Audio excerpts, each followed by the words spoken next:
But to those who don't want to do that, those who do not feel overly constricted by their lifestyle, by the colonial English lifestyle, the wilderness will be a scary place. Now, all these things are also true in the colony in Jamestown, just not to the same extremes, because the extremely religious nature of the colonists who initially peopled New England adds a slight twist to it. But the interactions of both these colonies with the native people and with with the wilderness is going to set the tone for the next generation and the generation after that, as progressively they continue to move further west. So the very word wilderness has wild in it. And this makes a wilderness an uncontrolled, chaotic place, not like the Garden of Eden there in the Bible, which was paradise. And it wasn't like a vegetable garden. It was kind of like, think of the Hanging Gardens of Babylon. It was like a park. It was like a place that was controlled by human hands and shaped. When they were cast out of the Garden of Eden there in Genesis, where were they cast to? The wilderness. Why was that scary? Because it was wild and uncontrolled, and it was going to take hard work to people that area, which was the command in Genesis that God gave them. So, wilderness, usually we think of forest, but it could also be a desert. And in the thinking of, even in the language of the early 17th century, desert, whereas we think of it as a sandy place or a rocky place, could also just be any place that was a wilderness. That's why Bradford looked upon the vast autumnal forests of New England and said, "Holy smoke, what a desert!" So, it was a fearful place. It was a bewildering place. And if you break that word down, it's got the word wild in it. To be bewildered means to be confused, but early on, it meant to be lost, as though you had been lured into the forests and therefore lost your way. So think about all those fairy tales and nursery rhymes and so forth from the old country, from England, like the story of Little Red Riding Hood. You're safe as long as you don't leave the road and go into the woods. So, the goal of Puritans was to transform that wilderness bit by bit, to control it, to end the chaos that was out there, and that includes the Indians that they viewed as chaotic beings and ultimately devil-worshipping chaotic beings, and transform that into a garden with quotation marks, although maybe not with quotation marks because they're wanting to turn it into farms, right? And the Indians that were out there in the wild, they were part of that environment that needed to be transformed, ultimately transformed either by converting them to Christianity and to living like English people, or to just getting rid of them. So, to the Pilgrims, progress. Progress is good, and progress means taming nature more and more every day. That's what progress was to them. And properly utilizing your resources, properly utilizing your time, right? Idle hands are the devil's workshop. So you've got to be busy, you've got to be industrious, and you've got to be using things, including the land around you. And just having a bunch of trees there, they regarded as pretty useless unless you cut them down and sold them as timber, which is immediately what they started doing. Now, it's also important to note that during this process, both in New England and in Jamestown, which later became the larger colony of Virginia, and then the other colonies that started to pop up, those colonists wanted to preserve their English identity. They felt they felt kind of looked down upon, especially as the generations went by and you would have people who were born in these colonies that maybe had never even been to England, and they felt like people back in England looked down on them as though they weren't really English, and they wanted to emphasize, yes, we're really English, but at the same time, they wanted to establish that they had another identity too. Not necessarily a colonial identity, because that kind of implies subjugation, but an American identity, because they were sharing in a unique set of circumstances that people back in England couldn't understand. Even people in other English colonies around the world couldn't necessarily understand. So there's some conflict within themselves, even as there's that conflict within themselves where, just like they're trying to control nature, they're also trying to control their own human nature. And all this may sound like just sort of a meandering side trip when we're talking about westward expansion. But all those elements are going to go into creating the colonial and later the American character, basically. And they're going to start showing through as the descendants of those colonists move further to the west. So, kind of a summation. The English colonists, both north and south, wanted to maintain order and stability, and that meant staying out of the woods unless you had something specific that you were doing there that was productive, like killing things. So if there's somebody that just likes to leave the village and go wandering around in the woods, there's something wrong with that person. Probably they're possessed by Satan, especially in New England. That's how they would have looked at it.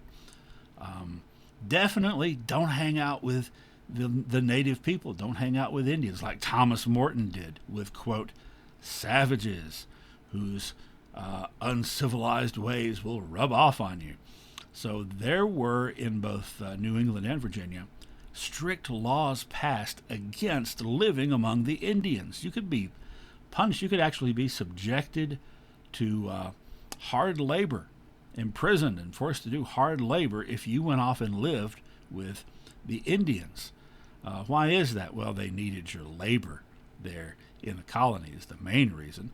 And, if you run off, then everybody else will too, and they won't be able to be productive. There were especially strict laws against marrying or just having children with those native people, because that was ugly words. Miscegenation is only an ugly word if you know what it means, which most people don't. Quote, mongrelization or, quote, bastardization, those are ugly words. The essentially, the weakening of the racial line was viewed very, very seriously by English colonists, much more so than it was by Spanish and French colonists, who were a lot more open to the idea and a lot more likely to intermarry with the native peoples, and who were much more likely to give citizenship to the children of those unions, which is something that the English didn't really want to do at all. So that's something that was kind of unique to the English among colonists. So here's something to bear in mind. All the European colonists were bad news for the native people, all of them. The English, though, they want your land, and they don't want any weakening of their own racial lines, and they want you to either live like them or not live at all. So all those things spell some serious trouble between the native people and the English colonists in particular. Now, you may ask yourself, why would they have all these laws about living with Indians? And clearly it's because people were doing it. Why did they make these laws so strict? Because people kept doing it. Why would people do it? Well, Stop and think for a second. Who would you rather live with, Puritans or Indians? That pretty well sums it up right there. A lot more freedom living among the native peoples than you would have as an English colonist, especially in those Puritan colonies.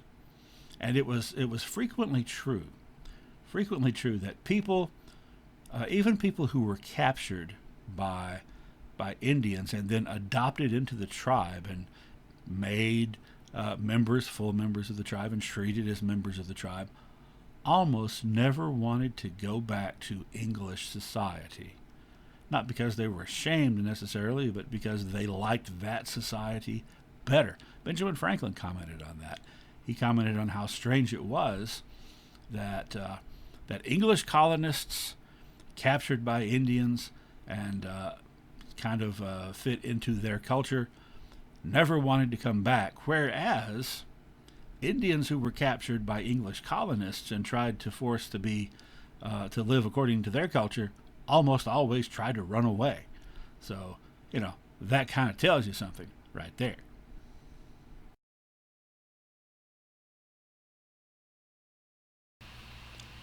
Well, I mentioned there would be a lot of misunderstandings and some distortions even.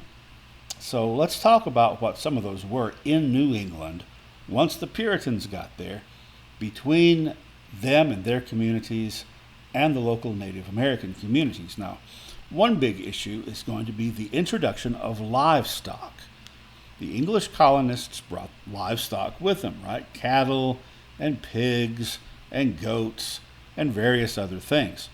Native Americans had only domesticated one animal, and that was the dog, before the arrival of Europeans. They fairly quickly adapted to the use of the horse. But when it came to these other types of livestock, particularly cattle and pigs, there were going to be some issues. Now, the custom among the English at that time was not to build a corral and put your animals inside it so they can't get out. That's not how the English colonists did it. They let their animals roam freely, and instead of building a fence and putting the animals on the other side of it, the English colonists built fences around their gardens so the animals couldn't get into their garden. Beyond that, the pigs and the cows were just running loose. Well, the English colonists' gardens were fenced off, and these cattle and pigs couldn't get to them. So where do you suppose they went? They wandered over to the Indian villages, which did not have fences around their gardens, and they started eating the vegetables of the Native Americans, which they didn't appreciate that much. So, if that were to happen, and the Indians were to kill the cattle or the pigs for coming onto their property and their territory and eating in their gardens, the English would be furious because, why, that's stealing their livestock and their property. Another issue was the fact that in between the English towns and the Indian towns, these cattle and pigs are wandering around, maybe out in the woods. Okay? Now, from all the things we have discussed previously about Native American culture, you should know that there's no concept of boundary lines, there's no concept of ownership of the land, and there's no concept of ownership even of animals, right? You go to hunt in your hunting territory, and you kill the animals that you're going to eat, and you make sure to do the proper rituals and thank the spirits of those animals and apologize for killing them, but say thank you very much for feeding me. And four-legged animals that are wandering in the woods in your hunting territory are, well, it's open season all the time. So if you were a Narragansett Indian or a Wampanoag Indian and you're in your hunting area in the woods and some strange creature that maybe you don't recognize or you've seen it around, but clearly it's something you could eat, is there in the woods, why, then you kill it and you eat it without ever the thought entering your mind, I wonder whose property this animal is. I wonder whose property it's on. Because those concepts didn't even exist to native people, but they very much existed to the English. So something like that happens, those Indians, from the perspective of the English, are a bunch of low-down, dirty, poaching thieves that are killing your property and then taking it home and eating it. So that's going to lead to some tensions. There's also pressure being exerted on the Indians by the English to become, quote, civilized and to adopt the proper European way of doing things, which included, hey, stop killing our cows when they come into your woods. Get your own cows. We'll sell you some and you can herd them. That becomes very problematic because as they're pressuring Indians to make these changes and to have domesticated animals, cattle and pigs and so forth, that raises all kinds of issues. Because if you've got these animals and they're not out in the woods and now you're an Indian and you're expected to put up a fence, put those animals in it, whose responsibility is it to do that stuff? Because the men generally have the responsibility of hunting, the responsibility of taking a life, the responsibility of going outside the village to do those things. The women's responsibility is everything inside the village, everything pertaining to giving and preserving life, everything pertaining to agriculture. So you got a herd of pigs. What are they? Whose responsibility are they? Is that farming or is that hunting? It can't be hunting if they're all bunched in there together. And then what about their spirit? What about their manitou? The Algonquin word for the overall spirit of a certain type of animal, to which you are supposed to show respect, to which you are supposed to not take more than is needed to sustain the balance. All that gets remarkably complicated and causes all kinds of problems, as you can imagine.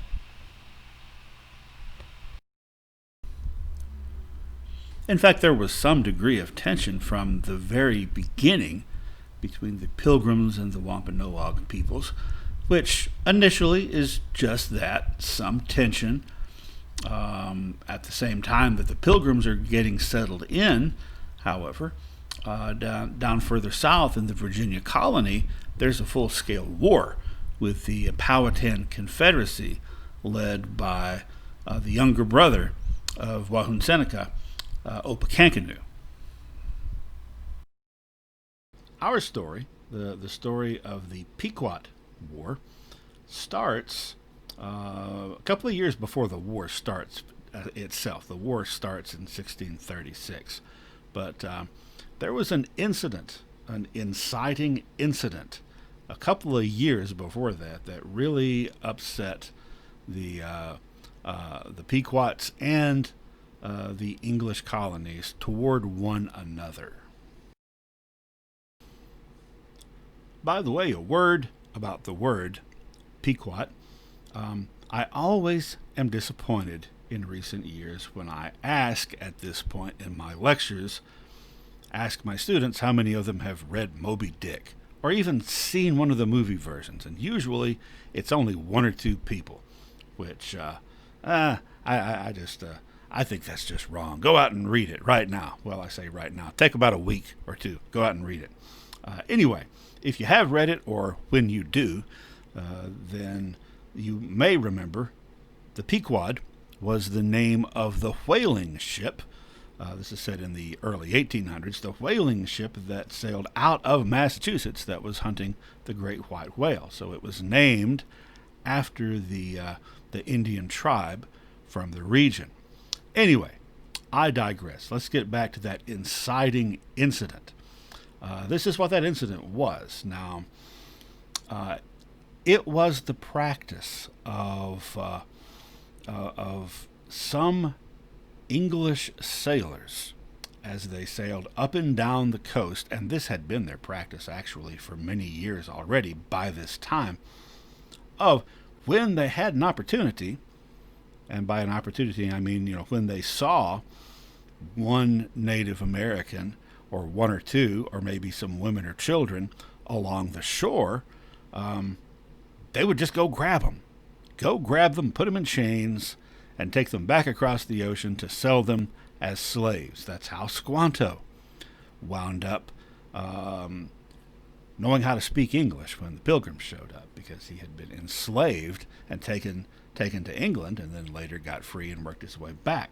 Well, a merchant captain named John Stone, saw such an opportunity in 1634. There were some women and children there along the beach, and so he and his men rowed out. Rowed, I mean R-O-W-E-D. Although I guess they also rowed out in a boat. But they went over there in an attempt to just grab those women and children to enslave them. And unfortunately, we're not aware that the men were nearby in the woods. And they heard the ruckus and came running and wound up killing John Stone, who by all accounts was a real jerk. He was kind of a drunken troublemaker, and as you can see, not at all averse to just grabbing people at random to enslave them if he had the opportunity. So he got his just deserts. But the Puritans didn't look at it that way, because they regarded the Indians as diabolical savages. And essentially the reaction of the colonists was, how dare these savages just brutally murder a good English citizen like this? And so they insisted that the Pequots turn over the killers. They wanted the specific people who had killed John Stone. Now, the Pequots were reluctant and in fact refused to do that for a couple of reasons. Number one, it was the natural and normal and right thing to do for those men to have protected their families from this slaver. And number two, Native American culture is not geared toward turning over specific people to be punished by other people. It's community responsibility. This is one of the misunderstandings that the colonists and the Native Americans are going to have, right? Because, if, for example, a couple of colonists kill a couple of Indians, then the fellow tribal members of those murdered Indians are going to kill two colonists, and if they can't get the ones that did it, that's okay. They'll just kill any two. So anyway, that led to severe tension between the Pequots and the colonists. And then a couple of years later, there was another incident involving another merchant sea captain named John Oldham, who was attacked, he and his small crew, attacked by Indians, probably Narragansett. I don't think that it's been conclusively proven, but probably it was Narragansetts. And some historians believe that, like John Stone, he may have, as we say in the South, sometimes he may have had it coming. Don't think he was trying to enslave anybody, but he was known as kind of an a-hole. In fact, he had been kicked out of Plymouth Colony. He had been banished from Plymouth Colony by Governor Bradford because, among other things, he'd pulled a knife on Miles Standish. Anyway, however it played out, he and his men were killed in Narragansett territory, and he was trading with the Narragansetts, so it's probably Narragansetts. Thing is, the Narragansetts said to the English colonists when they came, asking about the death of John Oldham, they were like, "Oh yeah, man, those Pequots are at it again. You want us to help you find them?" And so the colonists were like, "Sure," which is Very unfortunate turn of events for the Pequots, certainly. Now, the Narragansetts and Pequots were rivals in the area, and their other big rival had been the Wampanoag. They were the ones led by Massasoit, who had initially encountered the Pilgrims when they landed at Plymouth Rock. But in the ensuing years, there had been so much death due to plague, smallpox, and etc., especially among the Wampanoag, that the balance of power had been disrupted. The Wampanoag had dominated. Now, all of a sudden, you have the Wampanoag. They're still in a pretty good position, but the Pequots and the Narragansetts can now be in a position to compete with them. Therefore, the Narragansetts saw an opportunity to take out their rivals, the Pequots. And this led to the beginning of the Pequot War, in which the Narragansetts were allies of the English colonists. And this led to the event known as the Mystic Massacre, the Mystic River in Massachusetts. Along that river was a large Pequot town where really the majority of the Pequots lived. And the Pilgrims, the Pilgrim militia, found that town with the aid of the Narragansetts, although they probably knew where the town was. But they attacked it in the middle of the night, and they started by setting fire to the palisade, to the wooden fence around the town. Set fire to that and to the buildings within. And this is in the middle of the night. And were just killing people as they ran out of their homes from the fire. And I have here a long quote from one of the leaders of the Pilgrim militia, John Underhill, in which he basically, you can read this, you can pause this right now and read it if you like. I'm not going to read the whole thing, but he's talking about how they were able to just kill them all, as they 20 or 30 at a time, with the point of the sword. Down fell men, women, and children. Those that escaped us fell into the hands of the Indians that were in the rear of us, that is, the Narragansetts. It's reported by themselves that there were about 400 souls in this fort, and not above 5 of them escaped out of our hands. So this was indeed a massacre. It was also the first instance of Native Americans being captured in warfare by English colonists and being enslaved on a large scale. Now, I've already talked about the fact that,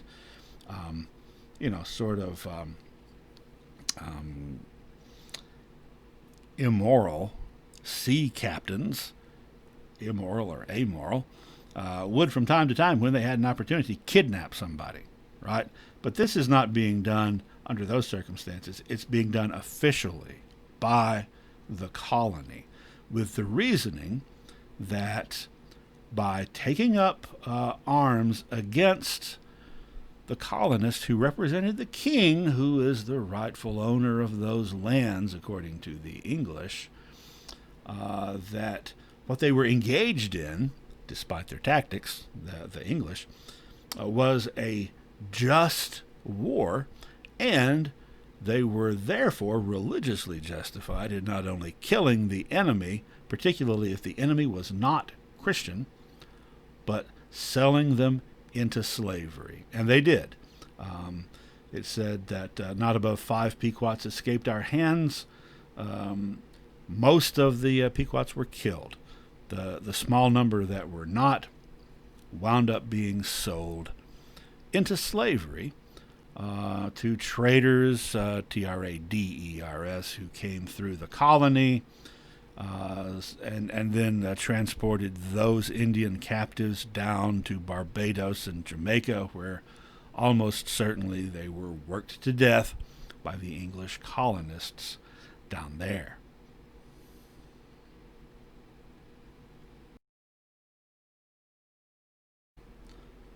All right, now let's go forward almost 40 years to what is known as King Philip's War, which started in 1675, lasted through much of 1676, and was one of the largest Indian wars in the colonial era. In fact, it was one of the bloodiest wars, period, in the colonial era. So, first of all, let's set the stage a little bit. King Philip, just hearing that, you might think, well, that must have been the King of England when this happened, but it was not. King Philip was the English name for the Wampanoag Native American leader, who was named Metacom or Metacomet, but he and his brother had been called by the English Philip and Alexander. They were the sons of Massasoit, who had been the Wampanoag leader when the Pilgrims first landed at Plymouth Rock. He was the guy in charge that first had dealings with the Pilgrims. Lived a long time, then he died, and his one son took over, King Alexander, and he died shortly afterward. Then Metacom became the sachem or chief of the Wampanoag. So that's where the war gets its name. Now this story is very similar to what had happened 50 years earlier in Virginia with the Powhatan tribe. Same basic kind of deal. You've got the successor to the native leader who had first met with the English colonists some years later, concluding that it was a huge mistake and that it was getting out of hand, and we got to put a stop to this immediately. Well, it was the same sort of idea, and it was going to be carried out the same way: a surprise attack. Why a surprise attack? Because it works. However, unlike with Opechancanough, Metacom's surprise attack didn't work because somebody told, and that somebody was an Indian named John Sassamon, who had converted to Christianity and had become what the Puritans, the colonists in the area, called a praying Indian, and felt some sense of loyalty to the English colonists, his fellow Christians. And when he found out what Metacom, I'm not going to call him King Philip, what Metacom was planning, he went to the authorities and reported it. Unfortunately, they didn't believe him. Well, not long after that, when his dead body was found floating in the river, it made it seem like maybe he was on to something. He had, in fact, his neck had been broken and he had been thrown in the river. Three Wampanoag individuals who had been seen with him, I think it was three, some Wampanoag individuals, including one of the top advisors to Metacom, who had been seen in the company of John Sassamon just before he disappeared, were arrested and tried for his murder. Now, stop and think about that for a second. John Sassamon was a member of their tribe. They were not living under English law, but they were tried for murder. That is showing you kind of how the English colonists are feeling. I would say by this time, but really from the beginning, about native sovereignty over their own affairs. Anyway, these individuals were executed. So now the cat's out of the bag. They're not going to be able to have a surprise attack, right? Because the colonists know about it. But Metacom decides, let's just do it anyway. So they did. And this led to a massive group of attacks on towns throughout New England, and led to the complete destruction of 12 whole towns. And it led to the deaths over the course of the following year in this war of over 1,000 English colonists and probably at least 3 times that many Indians. Well, eventually, because of some of the similar strategies and tactics that had been used against the Powhatans in Virginia, the Wampanoags, who had a huge advantage at first, started to see the tide turning. And that's where we come to what is known as the Great Swamp Fight, which, well, as you can guess, was a fight. Took place in the Great Swamp, the Big Swamp, sometimes called the Great Swamp Massacre. Essentially what happened was that the colonial militia decided to attack some Indians that were holed up in a fort that they had built in the middle of this big swamp. Now, they were not Wampanoag Indians. They were Narragansett Indians, and they had, in fact, been neutral in this war, although it was suspected that they had helped to hide some Wampanoag refugees, and that some individuals from the tribe may have joined in with the Wampanoag. But be that as it may, the tribe itself had been neutral and had not been involved in the fighting. But guess what? They were Indians, and the fear was that they would join in, that they would join in on the side of the Wampanoag, so we better nip that in the bud. So the colonial militia marched into the swamp and assaulted the fort, and they had scouts. They had about 150 Indian scouts. Guess what tribe they were? Pequot. So this is one of those things where, history doesn't repeat itself, but sometimes it rhymes. So the Pequot were getting a little bit of revenge against the Narragansett for what had happened 40 years earlier, when the Narragansett had basically blamed the Pequot for something they didn't do.